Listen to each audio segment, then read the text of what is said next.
श्रावण महिन्यातील प्रत्येक सोमवारी भगवान शिवाची विशेष पूजा आणि उपवास केला जातो। हा दिवस शिवभक्तांसाठी अत्यंत पवित्र आणि शुभ मानला जातो। श्रावण सोमवारीचे धार्मिक महत्त्व। श्रावण सोमवारी भगवान शिवाची पूजा केल्याने सर्व मनोकामना पूर्ण होतात असा विश्वास आहे। उपवास आणि पूजा केल्याने पापांपासून मुक्ती मिळते आणि मोक्ष प्राप्ती होते। श्रावण सोमवारीची कथा। समुद्रमंथनाच्या वेळी भगवान शिवाने विष पिऊन जगाचे रक्षण केले होते। हा प्रसंग श्रावण महिन्यात घडला होता, त्यामुळे या महिन्यातील सोमवारचा विशेष महत्त्व आहे।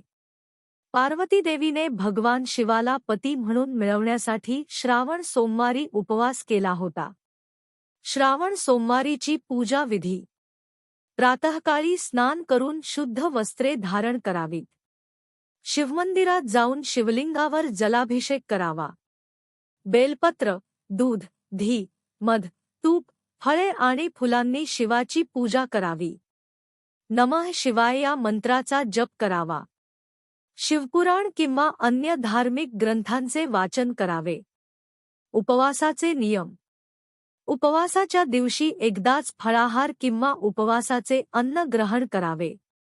लस्सी, दूध, फळे, साबुदाणा खिचडी, फराळाचे पदार्थ आहारात समाविष्ट करावेत। धान्य, मिठाई, तेलकट आणि तिखट पदार्थ टाळावेत। श्रावण सोमवारीचे फायदे। शारीरिक आणि मानसिक शुद्धी होते। भगवान शिवाची कृपा प्राप्त होते। आरोग्य, धन आणि सुखसमृद्धी प्राप्त होते। वैयक्तिक अनुभव आणि श्रद्धा। काही भक्त आपले अनुभव आणि श्रावण सोमवारी केलेल्या पूजाव्रतांचे फायदे सांगू शकतात। श्रद्धा आणि भक्तीच्या शक्तीवर आधारित कथा सांगू शकता। श्रावण सोमवारी भगवान शिवाची पूजा आणि उपवास केल्याने जीवनात सकारात्मक बदल घडतात। श्रद्धा, भक्ती आणि नियमित उपवासाने शरीर, मन आणि आत्मा शुद्ध होतो।